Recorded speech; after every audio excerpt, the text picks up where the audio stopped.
My name is Sharon Matteo, and I was the flight attendant with American Airlines Flight 119, and I'm chatting with Stacks.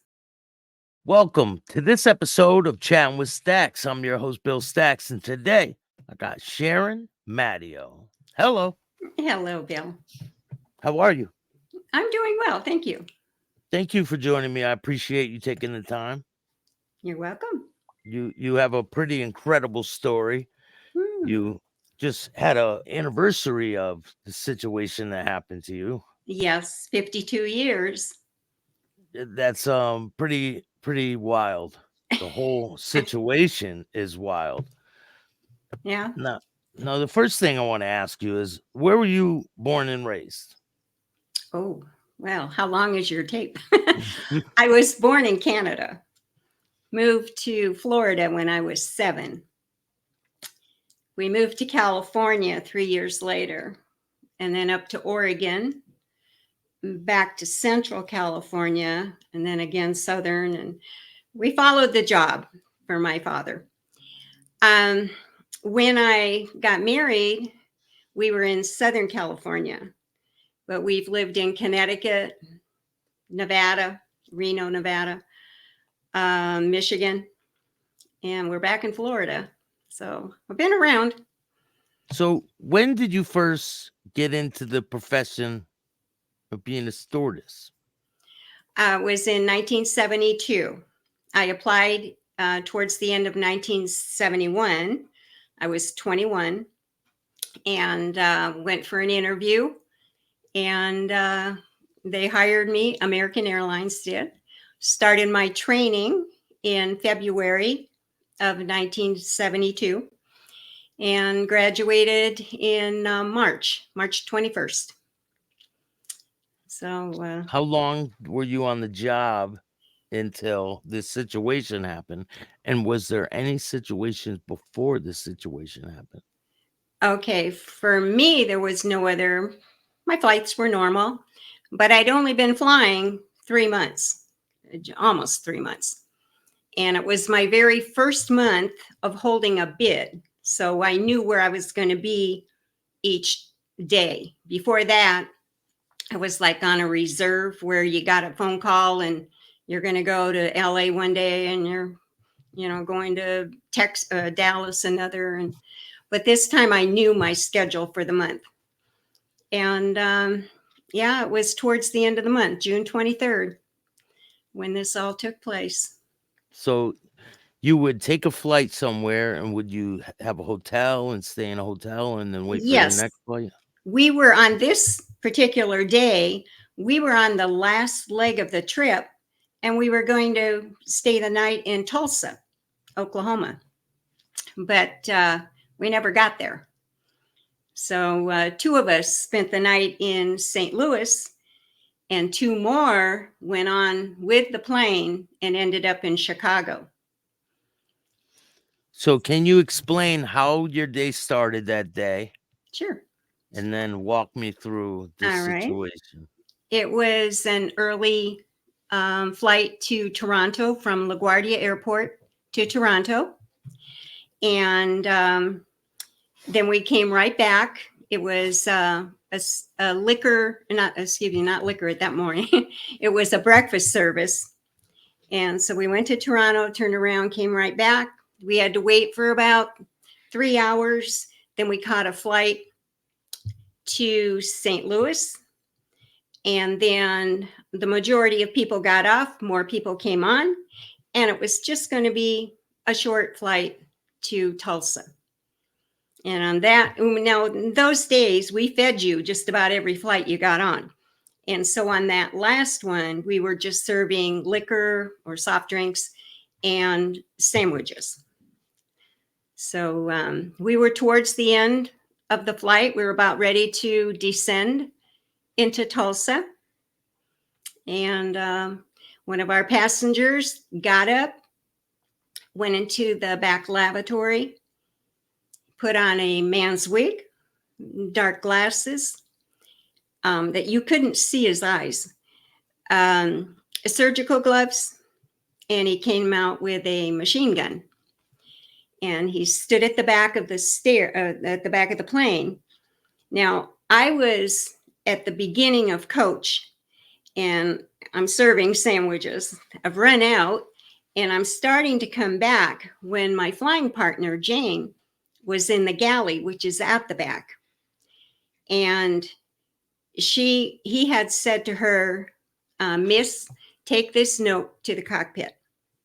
So in those days, we had a signal where we were supposed to go to the phone, talk to the cockpit, and we were to say, Captain, all is calm, which meant we're being hijacked. But she had no chance to get to the phone, so she's taking the note up the aisle, and I'm coming back down. And Jane's kind of making these funny little faces as we're about ready to pass, and I'm thinking, what is she doing? And then when we passed, and I see this guy with the dark glasses and the gun, and I thought, oh boy, stewardess training. I remember saying, keep the passengers calm. And so I just got more sandwiches, and out I went again to, like nothing's going on. And then the captain came over the intercom and told everybody that we have a guest on board, and he has invited us back to St. Louis. So we're going with his request. So people couldn't quite figure out why we, because we're almost to Tulsa. And as we're turning and going back, and so it's like, it's okay, just guy back there with a gun. Is there people sitting around him, and do they notice? If you're at the very back of the plane, there's the 2 lavatories, and then on the left side is the galley. Across from the galley is a wide expanse because there's an emergency door. But between the lavatory and that wide expanse are 2 rows with 3 seats each, so 6 seats. And there was a family there, and he did kick them out, and they moved further up. We weren't totally full. Like, I can't remember exactly, about 90 people or something, but so they moved further up. Can you see the gun? Oh, yeah. Is he pointing? Is he like No. pointing? He always kept it up. Yeah.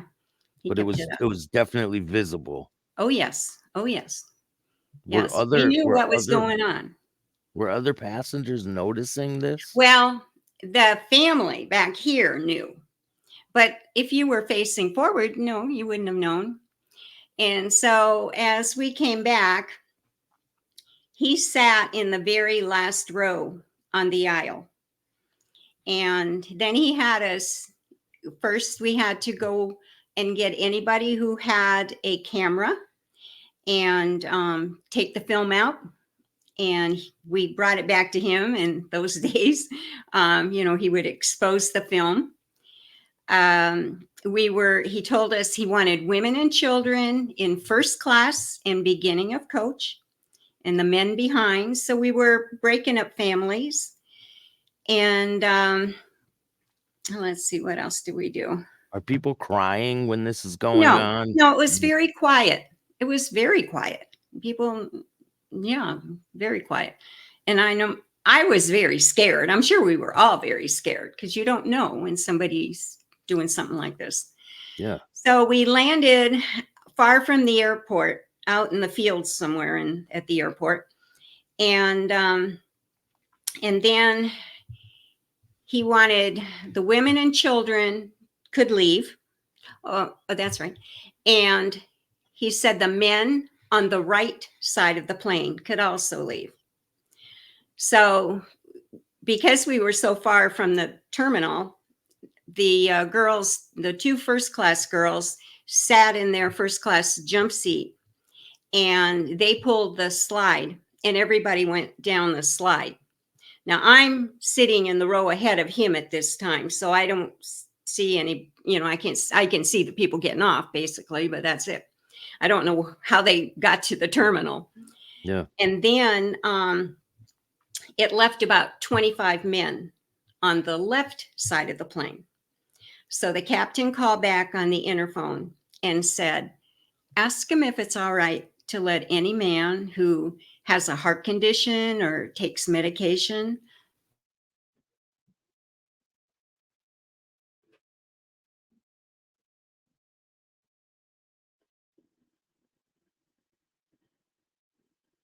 Oh, we froze.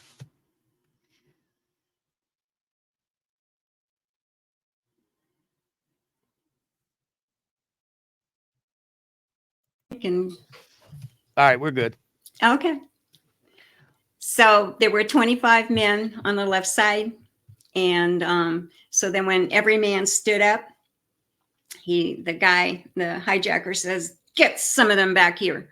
And so we kind of had to say, some of you guys, you got to stay. You can't all go. And I think we had the young ones were up and out. So we had 13 hostages. And so they were all kind of in a little group basically in the middle of coach area. So we took off again, which the initial note that Jane had handed to the pilot said that he wanted $500,000, $2,500 in a separate pouch, 5 parachutes, 2 harnesses, and a shovel and rope and gloves. I believe that was it. And so in order to give St. Louis enough time to get that much money, we took off and we're just circling around the airport. Well, then I guess they asked if we would leave that airspace. So the captain called back and said, St. Louis is having trouble getting that much money, but American Airlines, our base is in Dallas, and they will have it. So we could go down there and get the money and come back and get the parachutes. So, okay, he couldn't really say no. Yeah. So we start going down to Dallas, went up. St. Louis now has everything. So we come back to St. Louis and we land again. And so we've got these 13 passengers. So now we're out again in that area. They refer to it as the sabotage area. And so we were out there for quite a while. Now, he took the plane over around 3 in the afternoon. Mm-hmm. And it's probably about 9:30 at night. Now, in the meantime, at all times, he wanted one of us 4 girls to sit in the row ahead as an immediate hostage. The other 3 of us could either go and talk to the passengers, or we could go and talk to the crew. And every time a new one of us went up there to talk to the crew, they wanted to know, what does he look like? Does he have an accent? And they were trying to describe, identify him. So I was just sitting there. I wasn't talking to him. I was just sitting in the row ahead. And he said, Miss, and I turned around and he said, would you like to sit back here and keep me company? And I said, not really. So I got up and I sat at the window. He had his briefcase on the aisle. In the middle, sorry. He was on the aisle. So I was trapped in that corner seat. And I sat there for hours and hours. I would say, I don't know, probably 8 hours I was in that seat. And did he talk to you? Was he talking to you? No. At first we tried to, talk to him like, are we going to go somewhere fun? We're trying to make him happy, keep him happy, and we didn't want to die.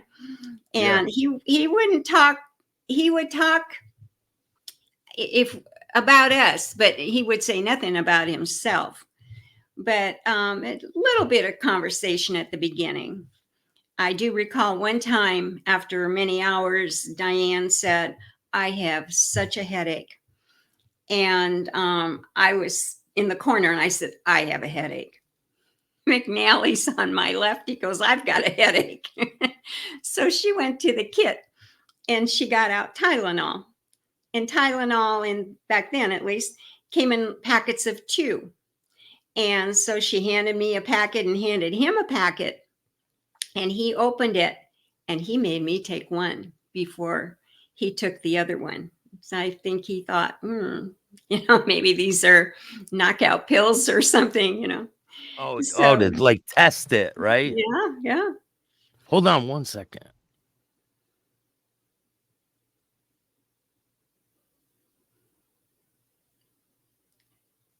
Okay, I'm good. Sorry. Yeah. So he had you take one of the Tylenols. My first Tylenol I ever took. Wow. So was he being nice to you? Like, what were your feelings like his attitude towards you? Yes, he wasn't, yeah, he wasn't mean. He did say please, and he said thank you. And I was very aware of that. And he didn't talk a lot, as I recall. I know for me, well, for all of us, it's been 52 years. And in time, you probably forget a few things. But I always, wanted to meet him again because I thought, well, he didn't kill anybody. He was just stupid for what he did. I can make that happen. I can. I've spoken to him. You have? Yeah, I Oh, can get you to meet him. I If have. if you would want to come on a screen and have a conversation with him. I have met him. Yeah, and we'll talk about that after you're done with the story about how that all transpired. Yeah. So you take the Tylenol. Now, do they say they have the money and you guys are on the runway now, right? We're on the runway and we're sitting, this is about 9:30 at night, and we're waiting for one fuel truck to refuel the plane. We're waiting for the stairs to arrive. We're waiting for the station wagon that had the parachutes and the money. Each one of these was like 1 hour, 1 hour, 1 hour. And then he said, tell that guy there in the red pants to get the money and the parachutes, but don't have him look at me. So Jane went up to this guy and she put her hand on his shoulder and she said, you, sir, are the chosen one. She said, what? And so she said, he wants you to bring the money and the parachutes. Don't look at him. So it took him several trips to bring all that. The money weighed about 46 pounds. I guess he wanted $100 bills, but they had a lot of 20s or 10s or 1s or whatever, but it weighed a lot. It was a big bag, real big bag. It was a of money? big, yeah, it was a big, I don't know if that was the Brinks bag, but a big money bag. Yeah. With a zipper on top. And so then he was going to keep all four of us. And sorry. At this point, that guy with the red pants could leave. Then he said the other passengers, he wanted to keep one hostage. And a guy worked for American Airlines, David Spellman. He worked for American and he volunteered to be the hostage, which McNally said that was nice of him. And they were about the same age. So everybody else got off.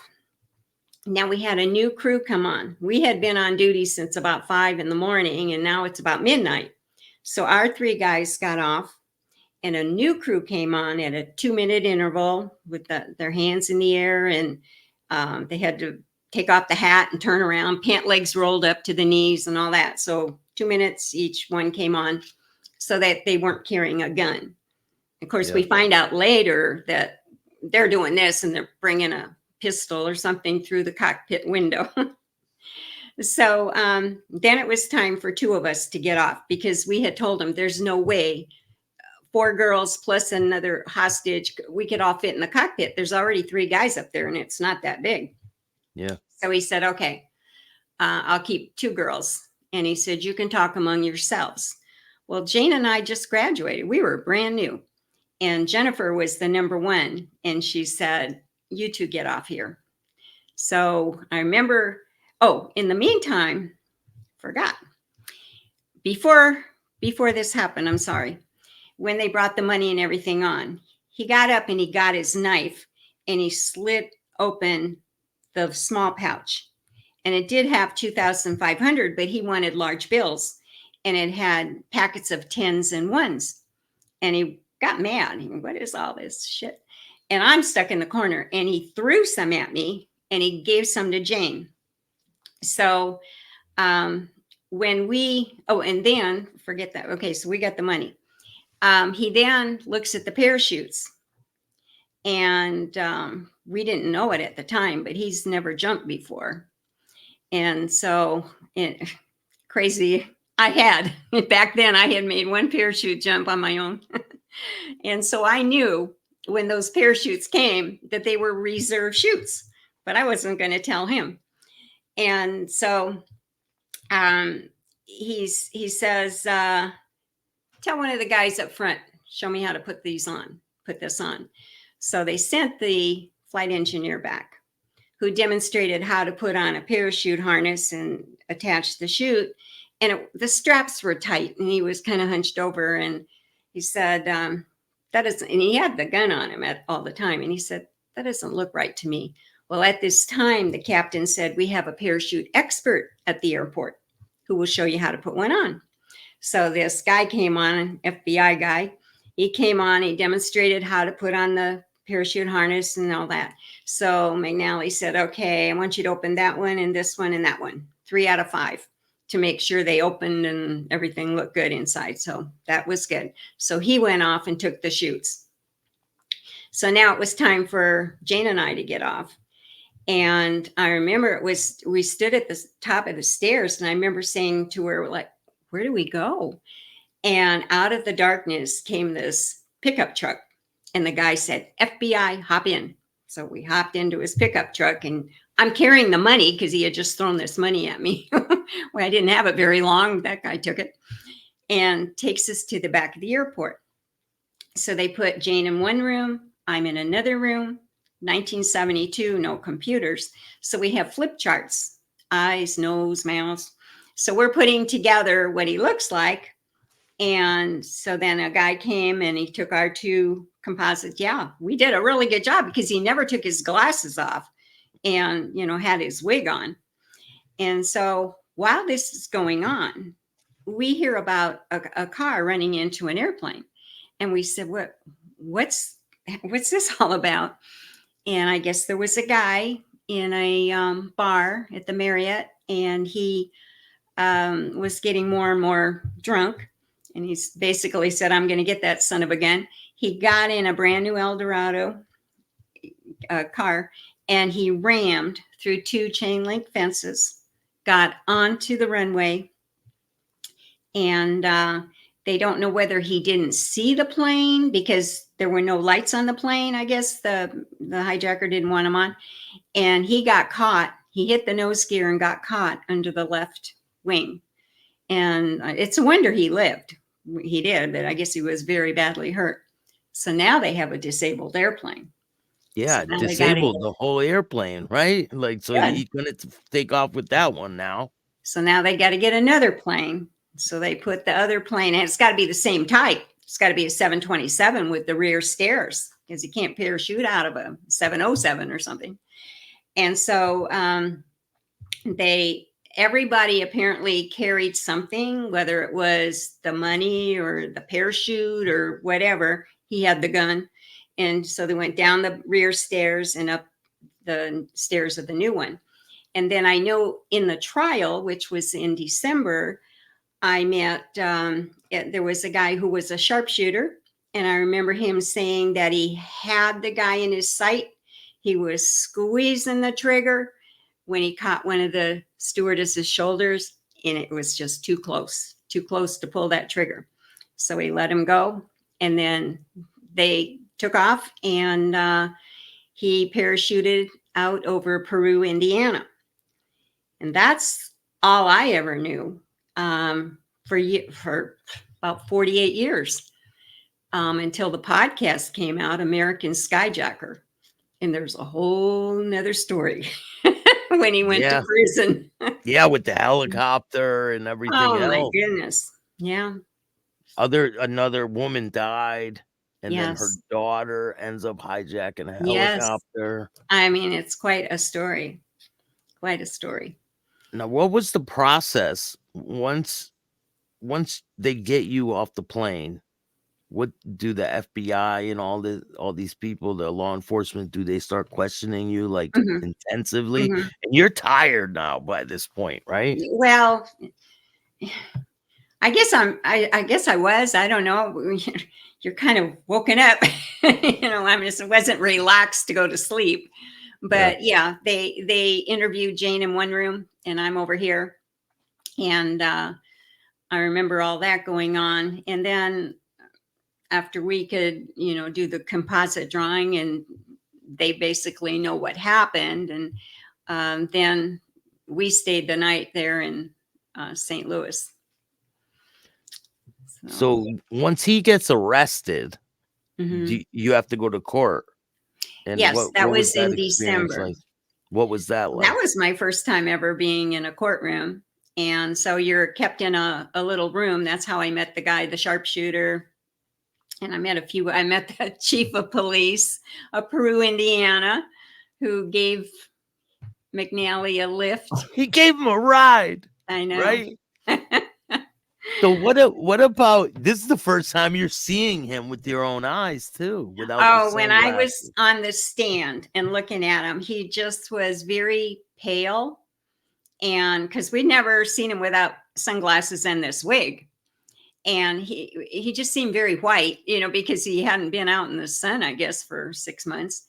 And just he just, I don't know, didn't look like a threat or anything at that time.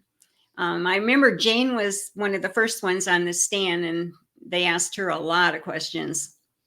I don't remember being asked that many. They probably had a lot of information from her, and then both Jennifer and Diane also. So yeah, that was in early December. And then he went to prison. Now, I didn't know where he went. I didn't know. Throughout the years, I often wondered, I wonder if he's still in prison, or, I don't know. How do you find out if somebody's in prison? I don't know. And so for my part of the story, that's basically where it ended. I didn't Yeah. even know really how they caught him. Not until I heard the podcast or read the book. So all this whole part. This book. Have you read this? No. Oh my goodness. You got to get this. Yeah, I'll check it By out. John Wigger. That is great. He did so much background of everybody. He really is good. So yeah, you'll enjoy that. I learned a lot. I mean, the guy with the red pants, I thought he was an old guy. I think he was like 44. Of course, I was 22, but yeah. Back then, it's a lot he was different. married and he Right. had a family, and Yeah. it's funny. But he really did a lot of background work. It's a great book. So after this trial, you don't even find out how much time he gets or anything, right? I wasn't really sure. No, I didn't really know. And he got a lot of time. I think he got 20 years, was it? I think then he got life on top of it with them other things he then did. he tried to escape, and that didn't help. Yeah. So what was it like to see this podcast pop out? Like, what was your first Well, back in 2017, out of the blue, and I don't do a lot on the computer, but I just punched in Martin McNally, and I thought, I wonder if there's anything on the internet about him. And this huge article came up, written by Danny Weissentowski from St. Louis. I don't know, St. Louis Dispatch or Post or something, a newspaper out there. And he wrote a lot about him. Well, it was Danny who really found Martin McNally, because he went over to his apartment and he started interviewing him, and it was Danny who really found him. And then I contacted Danny and talked to him and everything. Well, then the podcast was going to come out. So they flew me back to Los Angeles to do the podcast, episode 2. so And they had you on. they did. And so I told my little part of it. And then I was anxious to, listen to the podcast. And that's when I heard the whole rest of the story. So that was interesting. So when did you first speak to McNally after all this situation happened during the podcast thing? No, it was November of 2020. I was going to be going to Michigan, and I contacted Danny, and I said, I give you permission to give him my phone number should he want to meet. I just wanted, for me, it was like closure. I just wanted to meet him. Now, Jane has no interest in meeting him, but I wanted to. And so he called me. And so my husband and I, when we were up in the Detroit area, we pulled up to his house, and he couldn't have been nicer. I mean, he's an old man now. We're both old. Yeah. And so he invited me to sit down, and did I want coffee? And he said, I just called my sister Claire. And in the way he said it, he goes, I said, Claire, what you doing? And she said she was going to sleep in. And he said, I told her, you get your butt over here. I've got some friends I want you to meet. And I'm thinking to myself, friends, okay. So Claire must not live too far away. So she came over, and she was sitting next to me. And I said to her, well, did your brother happen to mention how we met? And she said, no. I said, oh.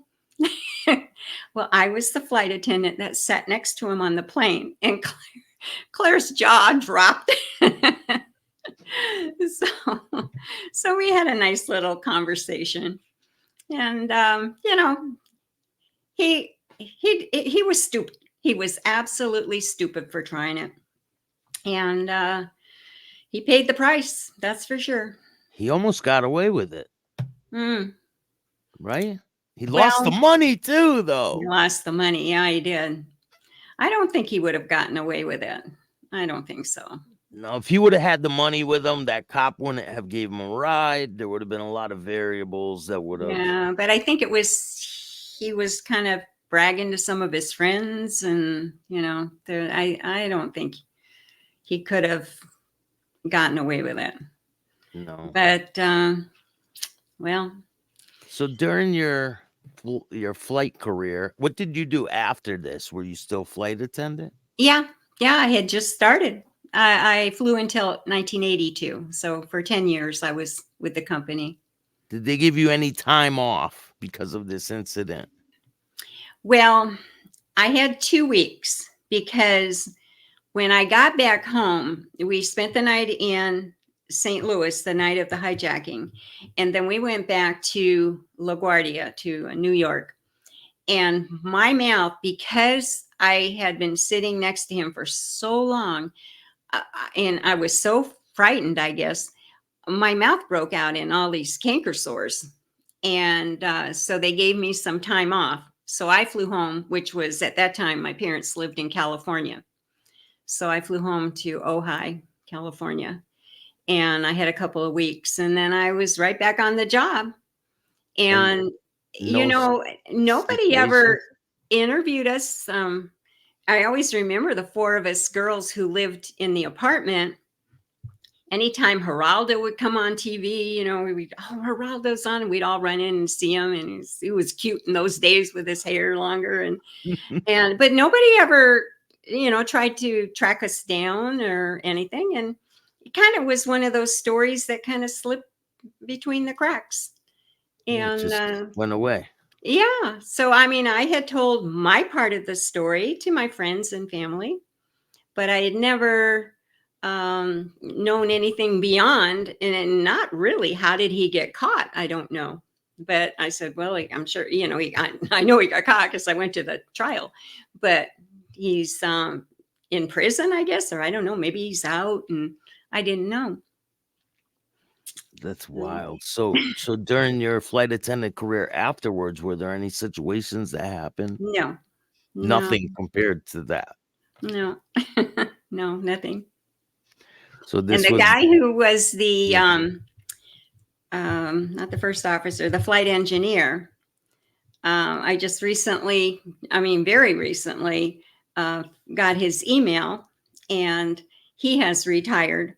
And he said all he had were like I forgot what they were, like 2 small maintenance problems in his whole career and 1 hijacking.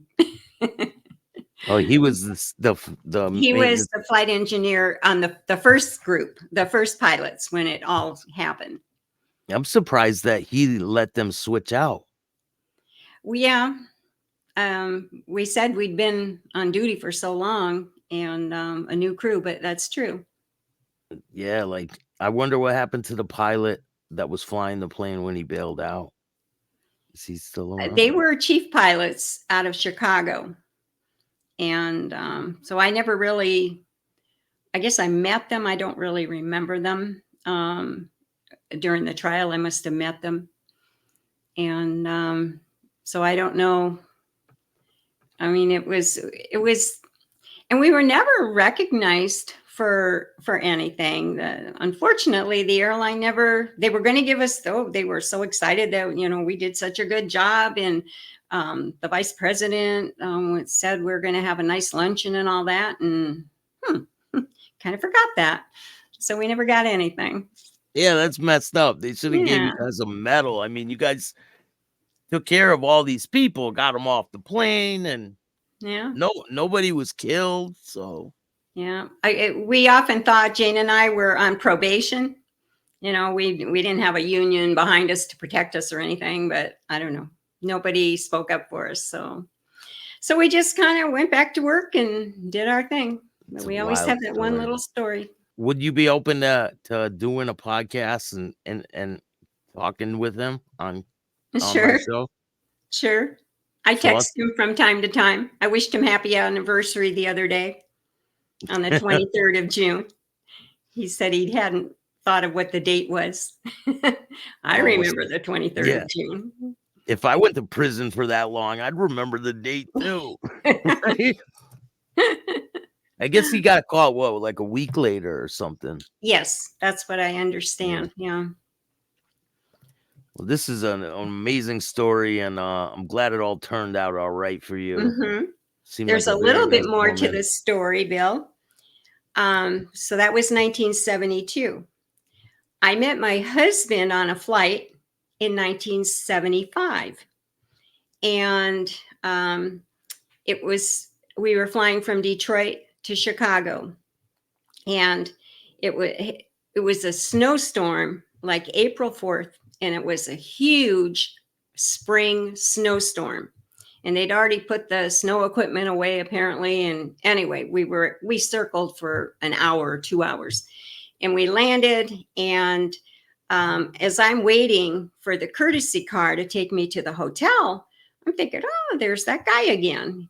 Randy's 6'5". He's a good-looking guy. Anyway, he came up and he was talking to me. So he came over to the hotel and we were in the coffee shop. And so I told him about the hijacking. Well, that year, 1972, he was working for Brinks in Detroit. And he was in college, but it was during the summer. And I guess he said they used a lot of college guys to help move the heavy coin and things. But he remembers the FBI coming in and looking for a particular employee who owned the machine gun before McNally. Now, I'm not sure the sequence of how it went, but they wanted to know how he got that gun. And he owned it before McNally. But, that there's that little bit. And I thought, my gun. And Randy had seen that machine gun because he apparently brought it in. And in the basement, they have a firing range. And he brought it in to shoot it off. And it was a fully automatic machine gun, they said, no, you can't shoot that here. And I said, well, that's the machine gun I saw. That's so wild. Yeah, that's crazy. I know the same gun. Connection. Yeah, I think Yeah. I have a picture of it too. Yeah, he apparently had sawed off some of the barrel of it so it would fit in his briefcase. Because when he went to the back lavatory, that's it right there, right? That's it right there. He took his briefcase into the back lavatory to put on his disguise and then come out with the gun. Did you notice him before he put on the disguise? No. He sat just before the galley and I guess he was a middle seat, but no, it was one of these very quick flights. I wouldn't have noticed him. Yeah, and you were so caught up in your day. Your day was almost ending, right? Yeah, yeah, and you're busy, and Yeah. we had a lot to do in that short time. So, yeah. Well, it's a pretty wild story, and I look forward to speaking with you in the future. And Well, hopefully, I it's could nice meeting you, Bill. have both of you guys on. It would be a Yeah. good show. Tell him I said hi. I will. Nice to And meet you, Bill. do you want to give anyone a shout out before we go? Well, if Jane watches this, hi, Jane. If you like this show, hit the like button, subscribe, hit the notification bell so you could get my videos every time they drop. And if you don't like this show, too bad. Start your own podcast. Thank you.